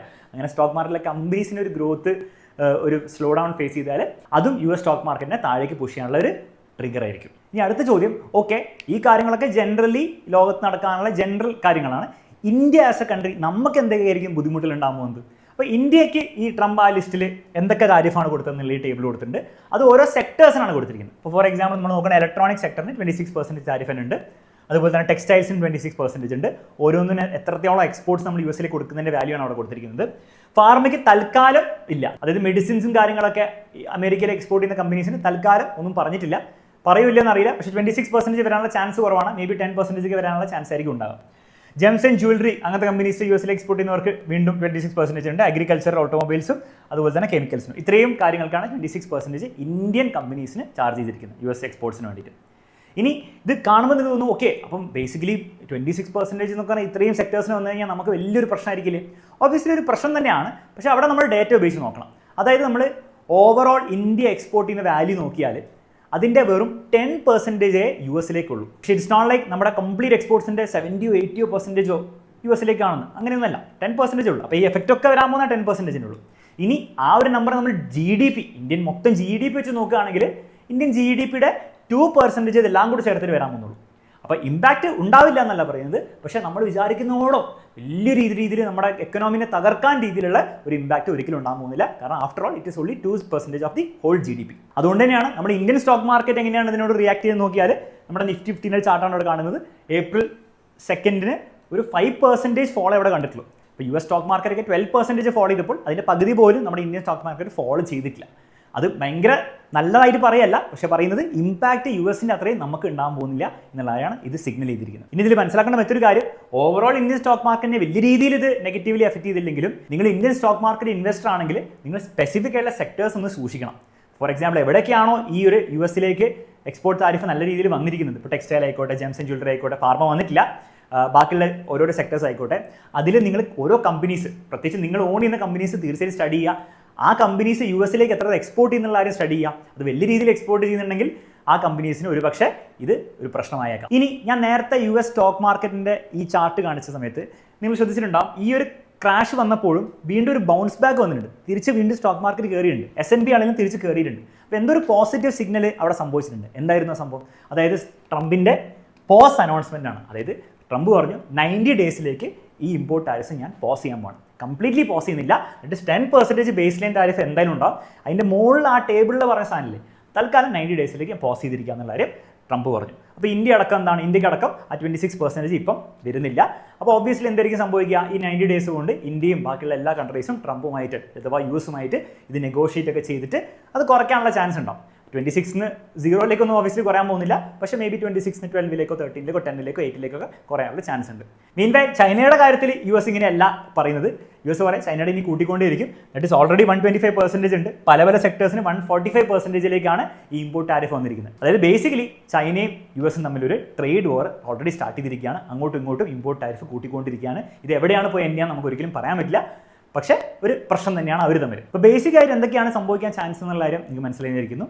ഇനി നമുക്ക് നോക്കേണ്ടത് ആദ്യം വീഡിയോ സ്റ്റാർട്ട് ചെയ്തപ്പോൾ നമ്മൾ ചോദിച്ച കുറച്ച് ചോദ്യങ്ങൾ, trade war, recession, world war 3 ഈ കാര്യങ്ങളൊക്കെ ഇതിൻ്റെ ഫലമായിട്ട് ഉണ്ടാവുമോ? നമുക്ക് ഓരോന്നായിട്ട് നോക്കാം. ഫസ്റ്റ് ട്രേഡ് വാറിൻ്റെ പോസിബിലിറ്റിയാണ്. ഇപ്പോൾ ട്രേഡ് വാർ ഒരു ഗ്ലോബൽ ലെവൽ ട്രേഡ് വാറിന് ചാൻസ് വളരെ കുറവായിട്ട് കാണുന്നത്. അതിന് ഏറ്റവും വലിയ സിഗ്നലാണ് ട്രംപ് ഓൾറെഡി 90 ഡേ പോസ് ചെയ്തു. ആ 90 ഡേ പോസ് ചെയ്തില്ലായിരുന്നെങ്കിൽ ഒരു പക്ഷേ ഓരോരോ കൺട്രീസ് തിരിച്ച് അങ്ങോട്ടും ഇങ്ങോട്ടും ഇമ്പോർട്ട് ടാരിഫും കാര്യങ്ങളൊക്കെ ഉയർത്തിയിട്ട് ഒരു ട്രേഡ് വാറിലേക്ക് ലീഡ് ചെയ്യായിരുന്നു. പക്ഷേ 90 ഡേയ്സ് എന്താണ് ട്രംപ് ഓൾറെഡി കാണിച്ചിരിക്കുകയാണ്. അറ്റ്ലീസ്റ്റ് ഈ പറഞ്ഞ പോലെ തന്നെയൊക്കെ ആണെങ്കിൽ ട്രംപ് ഓൾറെഡി സിഗ്നൽ ചെയ്തിരിക്കുകയാണ്, ഓക്കെ നെഗോഷിയേഷന് റെഡിയാണ്, ഓരോ ആൾക്കാരെ നെഗോഷിയേറ്റ് നമുക്കത് ഒരു അണ്ടർസ്റ്റാൻഡിങ്ങിൽ എത്താമെന്നുള്ള കാര്യം മനസ്സിലായിട്ടുണ്ട്. അപ്പോൾ അതുകൊണ്ട് തന്നെ ഒരു ഗ്ലോബൽ ലെവലിൽ ട്രേഡ് വാർ നടക്കാനുള്ള ചാൻസ് കുറവാണ്. മാത്രമല്ല ഈ US market, India, Vietnam, European union ഒക്കെ ഭയങ്കര ഇമ്പോർട്ടൻ്റ് ആയിട്ടുള്ള മാർക്കറ്റ്സ് ആണ്. അത് അവർക്ക് മാത്രമല്ല US കമ്പനീസിനും എന്താണ് ഈ ഇന്ത്യൻ മാർക്കറ്റും അതുപോലെ ഇന്ത്യൻ സപ്ലയേഴ്സൊക്കെ ഭയങ്കര ഇമ്പോർട്ടൻ്റ് ആണ്. അപ്പോൾ അതുകൊണ്ട് തന്നെ ഇന്ത്യനെയും വിയറ്റ്നാമിനെയും യൂറോപ്യൻ കൺട്രീസിനും ഒന്നും വലിയ രീതിയിൽ വെറുപ്പിക്കാനുള്ള ചാൻസ് കാണുന്നില്ല. പക്ഷേ അത് പറയുമ്പോഴും US ചൈനയും തമ്മിൽ ട്രേഡ് വാർ ഓൾറെഡി സ്റ്റാർട്ട് ചെയ്തിട്ടുണ്ട്. ഞാൻ നേരത്തെ പറഞ്ഞ പോലെ തന്നെ ഹൈ ടാരിഫ് ഓൾറെഡി അങ്ങോട്ടും ഇങ്ങോട്ടും എക്സ്ചേഞ്ച് ചെയ്യുന്നുണ്ട്. US 125%, ചൈന തിരിച്ച് 84% ഓൾറെഡി അങ്ങോട്ടും ഇങ്ങോട്ടും ചാർജ് ചെയ്യുന്നുണ്ട്. ഇത് ഇനിയും ചിലപ്പോൾ കൂടാൻ ചാൻസ് ഉണ്ട്. എന്ന് മാത്രമല്ല ഇതിൻ്റെ ഫലമായിട്ട് പല US കമ്പനീസും ഞാൻ നേരത്തെ പറഞ്ഞ പോലെ തന്നെ അവരുടെ സപ്ലൈ ചെയിൻ ഷിഫ്റ്റ് ചെയ്യാൻ ചാൻസ് ഉണ്ട്. ചൈന പോലത്തെ കൺട്രീസിൽ നിന്ന് ഒരു പക്ഷേ ഇന്ത്യ പോലത്തെ കൺട്രീസിലേക്കൊക്കെ ഷിഫ്റ്റ് ചെയ്യാൻ ചാൻസ് ഉണ്ട്. പക്ഷേ ആ സമയത്തേക്ക് നമ്മൾ റെഡി ആയിരിക്കണം എന്നുള്ള കാര്യമുള്ളൂ. അതായത് ചൈന എന്തൊക്കെയാണ് ഇപ്പോൾ മാനുഫാക്ചർ ചെയ്യുന്നത്, അത് ഇന്ത്യയിൽ മാനുഫാക്ചർ ചെയ്യാനുള്ള ടെക്നോളജിയും ഹ്യൂമൻ റിസോഴ്സസും അതുപോലെ തന്നെ ഇൻഫ്രാസ്ട്രക്ചറും ഇന്ത്യയിൽ ഉണ്ടെങ്കിൽ ഒരു പക്ഷേ ഇന്ത്യയിലേക്ക് മാറാനുള്ള ഒരു ചാൻസ് കാണുന്നുണ്ട്. അങ്ങനെ വന്നു കഴിഞ്ഞാൽ India as a whole country നല്ല രീതിയിൽ പ്രോസ്പർ ചെയ്യാനും ചാൻസ് ഉണ്ട്. അടുത്ത ചോദ്യം, നമ്മൾ ഗ്ലോബൽ മീഡിയ ഒക്കെ ഫോളോ ചെയ്യുന്നുണ്ടെങ്കിൽ എല്ലായിടത്തും US റിസഷൻ വരാൻ ചാൻസ് ഉണ്ട് എന്നാണ് പറഞ്ഞുകൊണ്ടിരിക്കുന്നത്. അങ്ങനെ റിസഷൻ വരാൻ ചാൻസ് ഉണ്ടോ? അതിന് മുമ്പ് എന്താണ് ശരിക്കും റിസഷൻ എന്ന് പറഞ്ഞാൽ? ഫോർ എക്സാമ്പിൾ ഇതൊരു കൺട്രിയുടെ GDPയുടെ ചാർട്ടാണെന്ന് വിചാരിക്കുക. ഓരോ ക്വാർട്ടറിലെയും ചാർട്ടാണ്. ഓരോ ക്വാർട്ടർ എന്ന് പറഞ്ഞാൽ 3 മാസം കൂടുമ്പോഴാണ് ഒരു ക്വാർട്ടർ വരിക. അപ്പോൾ ഒരു ക്വാർട്ടർ ഇങ്ങനെ പോയിക്കൊണ്ടിരിക്കുകയാണ്. ഇങ്ങനെ 2 ക്വാർട്ടറിൽ, അതായത് ഈ ക്വാർട്ടറിൽ ഒരു നെഗറ്റീവ് ഗ്രോത്ത് വന്നു, നെഗറ്റീവ് ഗ്രോത്ത് അല്ല വന്നത്, GDP ഫോളോ അല്ല ചെയ്ത്, വീണ്ടും ഒരു ക്വാർട്ടറിൽ കൂടെ നെഗറ്റീവ് ഗ്രോത്ത് വന്നു കഴിഞ്ഞാൽ നമ്മൾ പറയും ഈ ഒരു കൺട്രി ഇപ്പോൾ റിസഷനിലാണെന്ന് പറയും. അതായത് 2 കോൺസിക്യൂട്ടീവ് ആയിട്ടുള്ള ക്വാർട്ടേഴ്സിൽ നെഗറ്റീവ് ഗ്രോത്ത് വന്നാൽ GDPയിൽ വന്നു കഴിഞ്ഞാൽ നമ്മൾ പറയും ആ കൺട്രി റിസഷനിലേക്കാണ് പോയിക്കൊണ്ടിരിക്കുന്നത്. അവസാന റിസഷൻ വന്നത് നമ്മുടെ കോവിഡ് ക്രൈസിസ് സമയത്തായിരുന്നു. പക്ഷെ അത് റീസൺസ് വേറെയായിരുന്നു. എല്ലാവരും ലോക്ക്ഡൗണിൽ, എല്ലാ ബിസിനസ്സും ലോക്ക്ഡൗണിലായതുകൊണ്ടായിരുന്നു അത്. ഇനി ഇങ്ങനൊരു ചാൻസ് വരുമോ എന്നാണ് ഇവിടെ ചോദ്യം. അപ്പോൾ അതിൻ്റെ ഉത്തരം വളരെ സിമ്പിളാണ്. ഒരു ഡീപ്പ് റിസഷൻ വരാനുള്ള ചാൻസ് ഇവിടെ കാണുന്നില്ല. പ്രത്യേകിച്ച് 90 ഡേ പോസ് ഉള്ളതുകൊണ്ടും നെഗോസിയേഷന് ചാൻസ് ഉള്ളതുകൊണ്ട് തന്നെ ഒരു ഡീപ്പായിട്ട് വലിയ രീതിയിൽ റിസഷൻ US ബാക്കിയുള്ള കൺട്രീസിലോ വരാനുള്ള ചാൻസ് കാണുന്നില്ല. എങ്കിൽ പോലും ഒരു എക്കണോമിക് സ്ലോ ഡൗൺ, അതായത് GDPയിലെ ഗ്രോത്ത് റേറ്റ് ഒക്കെ US കുറയാൻ ചാൻസ് കാണുന്നുണ്ട്. അതിൻ്റെ റീസൺസ് 3 എണ്ണമാണുള്ളത്. ഒന്ന്, ടാരിഫ് വരുമ്പോൾ മൊത്തത്തിൽ ഇൻഫ്ലേഷൻ കൂടും. ഞാൻ നേരത്തെ പറഞ്ഞ പോലെ US കൺസ്യൂമേഴ്സിൻ്റെ എന്താണ് അവർ ഫേസ് ചെയ്യുന്ന ചിലവുകൾ ഭയങ്കര രീതിയിൽ കൂടും. അപ്പോൾ അതൊരു പ്രശ്നമാണ്. അവരുടെ ഓവറോൾ കോസ്റ്റ് ഓഫ് ലിവിങ് കൂടുന്നതായിരിക്കും. രണ്ടാമത്തെ കാര്യം, ഇൻട്രസ്റ്റ് റേറ്റ് ഭയങ്കര ഹൈ ആയിട്ട് കീപ്പ് ചെയ്യേണ്ടി വരും. അങ്ങനെ ഇൻട്രസ്റ്റ് റേറ്റ് കീപ്പ് ചെയ്താൽ US സ്റ്റോക്ക് മാർക്കറ്റ് താഴേക്ക് പോകുന്നുള്ള ഒരു കാര്യം. രണ്ടാമത്തെ ഒരു കാര്യം എന്ന് വെച്ചാൽ ബോറോയിങ് കോസ്റ്റ് ഇൻക്രീസ് ചെയ്യും. അതായത് ഞാൻ നേരത്തെ പറഞ്ഞ പോലെ ലോണിൻ്റെ റേറ്റ് ഒക്കെ ഇൻക്രീസ് ചെയ്യും. ലോണിൻ്റെ റേറ്റ് ഇൻക്രീസ് ചെയ്താൽ ബിസിനസ്സുകാർ കൂടുതൽ ബോറോ ചെയ്യോ? ഇല്ല. അതായത് എക്കണോമിക് ആക്ടിവിറ്റി കൂടുമോ? ഇല്ല. മാത്രമല്ല ആസ് ഇൻഡിവിജ്വൽസ് കൂടുതൽ ആൾക്കാർ ഹോം ലോൺ എടുക്കുമോ? ഒബ്വിയസ്ലി ഇല്ല. അപ്പം കൂടുതൽ വീട് പണിയേണ്ട പണിയൊക്കെ നിൽക്കും. അങ്ങനത്തെ ആ ഒരു ജോലി ചെയ്യുന്ന ആൾക്കാരുടെ പണിയും കുറച്ച് കുറയും. മാത്രമല്ല ഓട്ടോ സെക്ടർ, അതായത് കാർ ലോണോ ബൈക്ക് ലോണോ ഒക്കെ എടുത്തിട്ട് ബൈക്കുകൾ കൂടുതൽ വാങ്ങുന്നതും കുറയും. അപ്പോൾ അങ്ങനത്തെ കമ്പനീസിനെ എഫക്റ്റ് ചെയ്യും. അതിൽ ജോലി ചെയ്യുന്ന ആൾക്കാരെ എഫക്റ്റ് ചെയ്യും. അപ്പോൾ ഓവറോൾ നോക്കുകയാണെങ്കിൽ ഈ ഇൻട്രസ്റ്റ് റേറ്റ് കൂടുന്നത് ലോങ് ടേമിന് നല്ലതല്ല. അപ്പോൾ അതൊരു പ്രശ്നമായി മാറാൻ ചാൻസ് ഉണ്ട്. മൂന്നാമത്തെ കാര്യം, സപ്ലൈ ചെയിൻ ഷിഫ്റ്റ്. ഞാൻ നേരത്തെ പറഞ്ഞ പോലെ തന്നെ US കമ്പനീസിന് എന്ത് ചെയ്യേണ്ടി വരും? ഈ ചൈനയിലൊക്കെ ഭയങ്കര ഹൈ ഇമ്പോർട്ട് താരിഫ് ഉള്ളതുകൊണ്ട് തന്നെ അവിടുന്ന് അവരുടെ ഓപ്പറേഷൻസ് ഒക്കെ ഷിഫ്റ്റ് ചെയ്യേണ്ടി വരും. അതൊരു ഈസി പണിയല്ല. അത് ഒബ്വിയസ്ലി US മാറ്റാൻ പറ്റില്ല. കാരണം US ചീപ്പ് ലേബർ അവൈലബിൾ അല്ല. അപ്പോൾ വേറെ കൺട്രീസിലൊക്കെ മാറ്റേണ്ടി വരും. പക്ഷേ അത് ഭയങ്കര സ്ലോവും എക്സ്പെൻസീവ് ആയിട്ടുള്ള പ്രോസസ്സാണ്. അപ്പോൾ അതുകൊണ്ട് തന്നെ US ഒരു എക്കണോമിക് സ്ലോ ഡൗൺ വരാൻ ചാൻസ് ഉണ്ടെങ്കിലും ഒരു ഫുൾ സ്കെയിൽ റിസഷൻ വരാനുള്ള ചാൻസ് വളരെ കുറവാണ്. അറ്റ്ലീസ്റ്റ് ഇപ്പോഴെങ്കിലും നമ്മൾ കാണുന്നത്. അടുത്ത ചോദ്യം, നമ്മുടെ സിംഗപ്പൂർ പ്രൈം മിനിസ്റ്റർ പറഞ്ഞ പോലെ തന്നെ ഒരു വേൾഡ് വാർ 3 സാധ്യത ഇവിടെ ഉണ്ടോ? നമുക്ക് ഓരോന്നായിട്ട് നോക്കാം. അപ്പോൾ 1930s നമ്മൾ ആദ്യം പറഞ്ഞ പോലെ എന്താണ് സംഭവിച്ചതെന്നുള്ള കാര്യം നോക്കാം. 1930s US ഒരു സ്മൂത്ത് ഹോളി ടാരിഫ് ആക്ട് എന്ന് പറഞ്ഞിട്ട് ഒരു 20% എല്ലാത്തിൻ്റെയും ഒരു ടാരിഫ് ആക്ട് കൊണ്ടുവന്നു. അന്നത്തെ കോണ്ടെക്സ്റ്റ് എന്തായിരുന്നു വെച്ചാൽ, അന്നത്തെ കോണ്ടെക്സ്റ്റിൽ US ഫാമേഴ്സ് ഭയങ്കര സഫർ ചെയ്തുകൊണ്ടിരിക്കുകയായിരുന്നു. അവരുടെ ഈൽഡും കാര്യങ്ങളും ഭയങ്കര കുറവായിരുന്നു. അപ്പോൾ അവരെ പ്രൊട്ടക്ട് ചെയ്യാനായിരുന്നു ഫസ്റ്റ് എയിം. രണ്ടാമത്തെ എയിം 1929 US സ്റ്റോക്ക് മാർക്കറ്റ് വലിയ രീതിയിൽ ക്രാഷ് ചെയ്തിട്ടുണ്ടായിരുന്നു. അതുകൊണ്ട് തന്നെ കുറേ ആൾക്കാരുടെ ജോലികളൊക്കെ പോയിട്ടുണ്ടായിരുന്നു. അപ്പോൾ അവരുടെ ജോലികൾ പ്രൊട്ടക്ട് ചെയ്യാൻ വേണ്ടിയിട്ട് ആയിരുന്നു രണ്ടാമത്തെ റീസൺ. ആൻഡ് മൂന്നാമത്തെ റീസൺ, അമേരിക്ക ഫസ്റ്റ്. ഇപ്പോൾ ട്രംപ് പറയുന്ന സെയിം ലോജിക്, അമേരിക്കനെ ഫസ്റ്റ് ആയിട്ട് ട്രീറ്റ് ചെയ്യുകയും ബാക്കിയുള്ള കൺട്രീസിന് ലാസ്റ്റ് പ്രയോറിറ്റി അല്ലെങ്കിൽ സെക്കൻഡ് പ്രയോറിറ്റി ഉള്ളൂ എന്നുള്ള ആ ലോജിക്ക്. ഈ 3 ലോജിക്കും ഉണ്ടായിരുന്നു അവർ ഈ ഒരു ടാരിഫ് ആക്ട് കൊണ്ടുവന്നത്. അപ്പോൾ ഇതിൻ്റെയൊക്കെ ഫലമായിട്ട് അന്ന് എന്താണ് സംഭവിച്ചെന്നുള്ള കാര്യം നമുക്ക് ഓരോന്നായിട്ട് നോക്കാം. ഫസ്റ്റ് കാര്യം, ഗ്ലോബൽ ട്രേഡ് താഴേക്ക് വീണു. അതായത് അന്നത്തെ കാലത്ത് കൂടുതലും US മാർക്കറ്റ് ബേസ്ഡ് ആയിട്ടായിരുന്നു ഗ്ലോബൽ ട്രേഡ് നടക്കുന്നത്. ഇന്നും അങ്ങനെ തന്നെയൊക്കെയാണ്. പക്ഷേ ഇന്ന് കൂടുതലും കൺട്രീസ് അങ്ങോട്ടും ഇങ്ങോട്ടും കണക്റ്റഡ് ആണ്. അപ്പോൾ US വലിയ രീതിയിൽ ഇങ്ങനെ ടാരിഫ് പെട്ടെന്ന് കൊടുത്ത സമയത്ത് എന്താണെന്ന് വെച്ചാൽ ഓവറോൾ ബാക്കിയുള്ള കൺട്രീസിനൊക്കെ ഈ എക്സ്പോർട്സ് ഒക്കെ കൊടുക്കുന്നത് ഭയങ്കര ബുദ്ധിമുട്ടായി. അവരുടെ കൺട്രീസിലെ അൺഎംപ്ലോയ്മെൻറ്റും പോവർട്ടിക്ക് കൂടി. ആ ഒരു സാഹചര്യം എക്സ്പ്ലോയിറ്റ് ചെയ്തുകൊണ്ട് അന്ന് കുറേ എക്സ്ട്രീമിസ്റ്റ് ആയിട്ടുള്ള ലീഡേഴ്സ് വന്നിട്ടുണ്ടായിരുന്നു. നിങ്ങൾക്കറിയാം, ജർമ്മനിയിൽ ഹിറ്റ്ലറും ഇറ്റലിയിൽ മുസോളിനിയും അതുപോലെ ജപ്പാനിൽ മിലിറ്ററി റൂളും കാര്യങ്ങളൊക്കെ വന്നിട്ടുണ്ടായിരുന്നു. അപ്പോൾ അത് ഈ ഒരു കാര്യം, ഈ അൺഎംപ്ലോയ്മെൻറ്റും പോവർട്ടിക്ക് എക്സ്പ്ലോയിറ്റ് ചെയ്തുകൊണ്ടാണ് അവർ അന്ന് കയറി വന്നത്. രണ്ടാമത്തെ എഫക്റ്റ്, ഇത് ലോങ് ടേം എക്കണോമിക് ഡിപ്രഷനിലേക്ക് വിട്ടു. ഇത് പല കൺട്രീസും അങ്ങോട്ടും ഇങ്ങോട്ടും കോപ്പറേറ്റ് ചെയ്യാതെ പല കൺട്രീസ് അങ്ങോട്ടും ഇങ്ങോട്ടും ടാരിഫ് കൊടുക്കാൻ തുടങ്ങി. അപ്പോൾ അത് വലിയൊരു എക്കണോമിക് ഡിപ്രഷനിലേക്ക് ലീഡ് ചെയ്തു. ലാസ്റ്റ് കാര്യം, എക്കണോമിക് ഐസൊലേഷൻ ഉണ്ടായി. അത് ജർമ്മനിയും ജപ്പാനൊക്കെ പറഞ്ഞു, ഞങ്ങളിനി ഞങ്ങളുടെ കൺട്രിയിൽ വിത്തിനെ കാര്യങ്ങൾ ചെയ്യുള്ളൂ, എക്കണോമി ചെയ്യുള്ളൂ, ഞങ്ങളൊരു ക്ലോസ്ഡ് എക്കണോമി ആകാൻ പോവാണ്, നിങ്ങൾക്ക് ആർക്കും ഇങ്ങോട്ട് ഇമ്പോർട്ട് ചെയ്യാൻ പറ്റില്ല, ഞങ്ങൾ ഇങ്ങോട്ട് എക്സ്പോർട്ട് ചെയ്യുന്നില്ല. അപ്പോൾ ആ ഒരു രീതിയിൽ കാര്യങ്ങൾ പോകാൻ തുടങ്ങി. അപ്പോൾ അവരെന്ത് ചെയ്തു? അവർ പറഞ്ഞു ഞങ്ങളൊരു ക്ലോസ്ഡ് എക്കണോമിയാണ്, ഞങ്ങൾ ഇനി ആരായിട്ട് കോപ്പറേറ്റ് ചെയ്യേണ്ട ആവശ്യമില്ല, അതുകൊണ്ട് ഞങ്ങൾ ഞങ്ങളുടെ രീതിയിൽ കാര്യങ്ങൾ ചെയ്യും, ഞങ്ങൾക്ക് തോന്നുന്ന കൺട്രീസ് ഞങ്ങൾ പിടിച്ചെടുക്കും എന്നൊക്കെ പറഞ്ഞിട്ടുള്ള രീതിയിൽ കാര്യങ്ങൾ മുന്നോട്ട് പോയി. അങ്ങനെയാണ് ജപ്പാൻ ചൈനയെ അറ്റാക്ക് ചെയ്തും പിടിച്ചെടുക്കാനൊക്കെ നോക്കിയത്. ജർമ്മനി പിന്നെ എന്തൊക്കെയാണ് ചെയ്തതെന്നും അവസാനം ഇതെല്ലാം കൂടെ ചേർന്നിട്ട് വേൾഡ് വാർ 2 അവസാനിച്ചത്. ഇനി മനസ്സിലാക്കേണ്ട കാര്യം, ഇതെല്ലാം അങ്ങോട്ടും ഇങ്ങോട്ടും ഡയറക്റ്റ്ലി കണക്റ്റഡ് അല്ല. ഒബ്വിയസ്ലി ഈ സ്മൂത്ത് ഹോളി ആക്ട് വഴി ഉണ്ടാക്കിയ ടാരിഫ് ഒരു ട്രിഗറിങ് ഫാക്ടറായിരുന്നു. ബാക്കി പല പൊളിറ്റിക്കൽ അൺട്രസ്റ്റും പൊളിറ്റിക്കൽ റീസൺസും അല്ലാത്ത ഫാക്ടേഴ്സും എല്ലാം കൂടെ ചേർന്നിട്ടായിരുന്നു ആ വേൾഡ് വാർ 2 ലീഡ് ചെയ്തത്. അല്ലാണ്ട് ഇതൊരു സിംഗിൾ മോസ്റ്റ് കാരണമല്ല ഈ ടാരിഫ് എന്നുള്ള കാര്യം. എങ്കിലും ഈ ടാരിഫ് ഒരു ട്രിഗറായിരുന്നു. ഇനി നമ്മൾ ഇപ്പോഴത്തെ ഒരു അവസ്ഥ വെച്ച് നോക്കുകയാണെങ്കിൽ ഇതേപോലെ തന്നെയാണോ കാര്യങ്ങൾ? നമുക്ക് നോക്കാം. അപ്പോൾ അന്നത്തെ 1930s ടാരിഫ് ആക്റ്റും ഇന്നത്തെ സ്ഥിതിയും തമ്മിലുള്ള ഒരു കമ്പാരിസനാണ് നമ്മൾ നോക്കാൻ പോകുന്നത്. അപ്പോൾ ഫസ്റ്റ് കാര്യം, ടാരിഫിൻ്റെ കാര്യത്തിൽ അന്ന് ടാരിഫ് ഇമ്പോസ് ചെയ്തപ്പോൾ ഗ്ലോബൽ ട്രേഡ് അങ്ങോട്ട് ചത്തുപോയി, അതിനെ കൊല്ലുന്ന രീതിയിലായിരുന്നു ഈ ഒരു ടാരിഫ് വന്നത്. കാരണം ഓൾറെഡി അന്നത്തെ ഗ്ലോബൽ എക്കണോമിക് സിനാരിയോ ഭയങ്കര മോശമായിരുന്നു. ഇതും കൂടി വന്നപ്പോഴത്തേക്കും വളരെ രീതിയിലുള്ള പ്രശ്നങ്ങളായി. ഇന്നങ്ങനെയാണോ? ഇന്നങ്ങനെയല്ല. ഇന്ന് എല്ലാ കൺട്രീസും എന്താണ് വലിയ മോശം അവസ്ഥയിൽ ഒന്നുമല്ല, എക്കണോമിക് കൊളാപ്സും കാര്യങ്ങളൊന്നും നടന്നുകൊണ്ടിരിക്കുന്ന ഒരു സമയമല്ല അത്. അപ്പോൾ ആ സമയത്ത് ഇങ്ങനൊരു ടാരിഫ് വന്നു കഴിഞ്ഞാൽ ഒബ്വിയസ്ലി എന്താണ്, എക്കണോമിക് സ്ലോ ഡൗണും കാര്യങ്ങളുണ്ടാവും, ട്രേഡും അങ്ങോട്ടും ഇങ്ങോട്ടും കാര്യങ്ങൾ സ്ലോ ആവും, ഒബ്വിയസ്ലി അങ്ങോട്ടും ഇങ്ങോട്ടും എന്താണ് ടെൻഷൻസും കാര്യങ്ങളൊക്കെ ഉണ്ടാവും. എങ്കിൽ പോലും മൊത്തത്തിലുള്ള ഗ്ലോബൽ ട്രേഡ് കൊല്ലാൻ മാത്രമുള്ള ഒരു ടാരിഫ് അല്ല ഇപ്പോഴത്തെ ഒരു അവസ്ഥയിലുള്ളത്. രണ്ടാമത്തെ കാര്യം, എക്കണോമിക് ഐസൊലേഷൻ. അപ്പോൾ അന്ന് ഞാൻ പറഞ്ഞ പോലെ ജർമ്മനിയും ജപ്പാനൊക്കെ പറഞ്ഞു ഇനി ഞങ്ങൾ വേറെ ആരായിട്ടും ചെയ്യാൻ പോകുന്നില്ല, ഒരു പരിപാടിക്കും ഇല്ല എന്നുള്ള രീതിയിലായിട്ടുണ്ടായിരുന്നു. ഇന്നത്തെ അവസ്ഥയിൽ അങ്ങനെയൊന്നുമല്ല. 90 ഡേ പോസും കൂടി വന്നപ്പോൾ ഒബ്വിയസ്ലി നെഗോസിയേഷനും കാര്യങ്ങളൊക്കെ നടക്കും. എല്ലാവരും ഒരു പോസിറ്റീവ് മൈൻഡ് സെറ്റിലാണ് മുന്നോട്ട് പോകുന്നത്. ഒബ്വിയസ്ലി ചൈനയുടെ കാര്യത്തിൽ അങ്ങനെ ആയിരിക്കില്ല. ചൈനയെ മാത്രം US എന്താണ് മാറ്റി നിർത്തി ഒറ്റപ്പെടുത്തുന്ന രീതിയിലാണത്. അതെങ്ങനെയാണ് ഇവോൾവ് ചെയ്യാന്നുള്ള കാര്യം നമുക്ക് ഒരിക്കലും പറയാൻ പറ്റില്ല. ലാസ്റ്റ് കാര്യം, ഗ്ലോബൽ പവർ ഫൈറ്റ് ആണ്. അതായത് ബേസിക്കലി അന്നത്തെ കാലത്ത് ഹിറ്റ്ലറും മുസ്ലിനിയും അതുപോലെ ഓരോരോ ലീഡേഴ്സ് ഇങ്ങനെ ഈ ഒരു കാര്യങ്ങൾ കണ്ടീഷൻസ് ഒക്കെ എക്സ്പ്ലോയിറ്റ് ചെയ്തുകൊണ്ട് കയറി വരികയും അതാണ് പിന്നീട് വലിയ രീതിയിൽ വാറിലേക്ക് ലീഡ് ചെയ്തത്. ഇന്നത്തെ ഈ ടാരിഫിൻ്റെ ഒരു സാഹചര്യത്തിൽ അങ്ങനത്തെ മൂവ്മെൻറ്റ്സ് ഒന്നും നമുക്ക് കാണാൻ സാധിക്കുന്നില്ല. കാരണം മെയിൻലി വളരെ ക്ലിയർ ആണ്, US ചൈനയും തമ്മിലുള്ള ഒരു ട്രേഡ് വാർ ആയിട്ടാണ് ഇത് ഇവോൾവ് ചെയ്ത് വരുന്നത്. US ബാക്കിയുള്ള കൺട്രീസും ഈ ഒരു ട്രേഡ് വാർ എന്ന ലെവലിലേക്കോ അല്ലെങ്കിൽ ഒരു പൊളിറ്റിക്കൽ അൺട്രസ്റ്റിലേക്കോ പോകാനുള്ള ഒരു ചാൻസ് തൽക്കാലം കാണുന്നില്ല. പക്ഷേ അതേസമയം US ചൈനയും തമ്മിലുള്ള ഈ ഓൺഗോയിങ് ട്രേഡ് വാർ ഇനിയും വേഴ്സൺ ആയി കഴിഞ്ഞാൽ ഒരു പക്ഷേ അതൊരു ലോങ് ടേം കോൾഡ് വാറിലേക്ക് പോകാൻ ചാൻസ് ഉണ്ട്. US റഷ്യയും ഉണ്ടായിരുന്ന കോൾഡ് വാർ പോലെ തന്നെ ഒരു കോൾഡ് വാർ 2.0 പോകാനുള്ള ചാൻസ് നമ്മൾ കാണുന്നുണ്ട്. അങ്ങനെ വന്നു കഴിഞ്ഞാൽ ഓവറോൾ നമ്മുടെ ഗ്ലോബിന്, ലോകത്തിന് അത്ര നല്ലതായിരിക്കില്ല. എങ്കിലും വേൾഡ് വാർ 3 പോകുമെന്നുള്ള കാര്യം വളരെ സംശയകരമായുള്ള ഒരു ചാൻസ് കുറവുള്ള കാര്യമാണ്. ഇനി ഇന്ത്യൻ സ്റ്റോക്ക് മാർക്കറ്റിൽ ഇൻവെസ്റ്റ് ചെയ്യുന്നവർ നിങ്ങൾ മനസ്സിലാക്കുക, ഈ 90 ഡേയ്സ് പോസിൻ്റെ കാര്യത്തിൽ ഒരു തീരുമാനമാവാതെ, എന്താണ് ടാരിഫിൻ്റെ കാര്യത്തിൽ തീരുമാനമാവാതെ ഇന്ത്യൻ സ്റ്റോക്ക് മാർക്കറ്റ് ഒരു ക്ലിയർ ട്രെൻഡ് കാണിക്കാൻ ചാൻസ് ഇല്ല. താഴേക്കോ അല്ലെങ്കിൽ മുകളിലേക്കോ, അപ് ട്രെൻഡോ ഡൗൺ ട്രെൻഡോ വരാനുള്ള ചാൻസ് ഇല്ല. ഹൈ വോളറ്റിലിറ്റി ആണ് ഓൾറെഡി നമ്മൾ കണ്ടുകൊണ്ടിരിക്കുന്നത്. ഇനി അങ്ങോട്ടുള്ള മേ ബി ഒരു 3-4 മന്ത്സ് ഹൈ വോളറ്റിലിറ്റി കാണാനുള്ള ചാൻസ് ഉണ്ട്. അതായത് വലിയ രീതിയിൽ അൺസർട്ടനിറ്റിയാണ് മാർക്കറ്റിലുള്ളത്. 90 ഡേയ്സ് കഴിയുമ്പോൾ എന്ത് സംഭവിക്കും, അതിൻ്റെ ഉള്ളിൽ തന്നെ എന്ത് സംഭവിക്കും. കാരണം ട്രംപ് ഭയങ്കര സർപ്രൈസ് തരുന്നൊരു മനുഷ്യനാണ്. അപ്പോൾ അതുകൊണ്ട് തന്നെ എന്ത് സംഭവിക്കാൻ അറിയാത്തതുകൊണ്ട് തന്നെ വലിയ രീതിയിലുള്ള വോളറ്റിലിറ്റി ആയിരിക്കും മാർക്കറ്റിൽ കാണാം. ഇനി ഈ വോളറ്റിലിറ്റി ഇൻഹെറൻ്റ്ലി മോശം കാര്യമല്ല. വോളറ്റിലിറ്റി ഉള്ളതുകൊണ്ട് തന്നെ ചില ദിവസങ്ങളിൽ സ്റ്റോക്ക് മാർക്കറ്റ് ഭയങ്കര ഹൈ ആയിട്ട് പോകും, ചില ദിവസം ഭയങ്കര താഴേക്ക് പോകും. ഇതിൻ്റെ അർത്ഥം ഒരിക്കലും ഒന്നും സംഭവിക്കുന്നുണ്ടെന്നല്ല. ഇൻഡിവിജ്വൽ സ്റ്റോക്സ്, ഇൻഡിവിജ്വൽ കമ്പനീസിൻ്റെ കാര്യത്തിൽ ഒന്നും സംഭവിക്കുന്നുണ്ടാവില്ല. അപ്പോൾ അതുകൊണ്ട് തന്നെ നല്ല കമ്പനീസ്, ഈ താരിഫ് വന്നാൽ പോലും വലിയ രീതിയിൽ ഇമ്പാക്റ്റ് ആവാത്ത കമ്പനീസ് നിങ്ങൾക്ക് വാങ്ങാനുള്ള അവസരങ്ങൾ വീണ്ടും കിട്ടിക്കൊണ്ടിരിക്കുകയാണ്. ഒരു പക്ഷേ ഇതൊക്കെ വാങ്ങാനുള്ള അവസരങ്ങളായിരുന്നു. ഇനി അങ്ങോട്ടും ഇതുപോലെ ഡിപ്സ് വന്നുകൊണ്ടിരുന്നാൽ നിങ്ങൾക്ക് വാങ്ങാനുള്ള അവസരമാണ്. പക്ഷേ വീണ്ടും ശ്രദ്ധിക്കുക, നിങ്ങൾ നല്ല കമ്പനീസോ, ഇനി അതല്ല നിങ്ങൾ സ്റ്റോക്സിൽ ഇൻഡിവിജ്വലായിട്ട് ഇൻവെസ്റ്റ് ചെയ്യുന്നില്ലെങ്കിൽ നിങ്ങൾ മ്യൂച്വൽ ഫണ്ട്സിലാണെങ്കിലും നല്ല ക്വാളിറ്റി മ്യൂച്വൽ ഫണ്ട്സ് ഒക്കെ നിങ്ങൾക്ക് ഡിപ്സിൽ വാങ്ങാനുള്ള നല്ലൊരു അവസരം മാർക്കറ്റ് ഇനിയും തരാൻ ചാൻസ് ഉണ്ട്.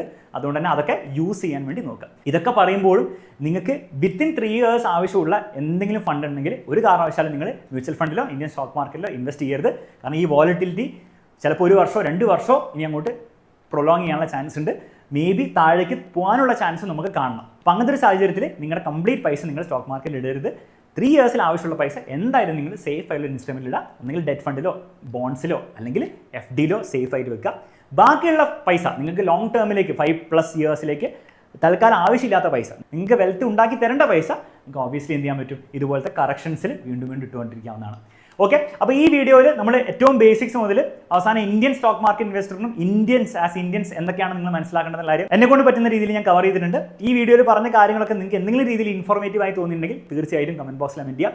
ഓൾസോ US ടാരിഫ് പോളിസിയോടുള്ള നിങ്ങളുടെ ഒപ്പീനിയൻ തീർച്ചയായിട്ടും നിങ്ങൾ കമന്റ് ബോക്സിൽ കമന്റ് ചെയ്യുക. ഇതുപോലത്തെ ഫിനാൻസ് ബേസ്ഡ് ആയിട്ടുള്ള വീഡിയോസ് വേണമെങ്കിൽ നമ്മുടെ ചാനൽ സബ്സ്ക്രൈബും ചെയ്യുക. മറ്റൊരു വീഡിയോ വീണ്ടും കാണാം.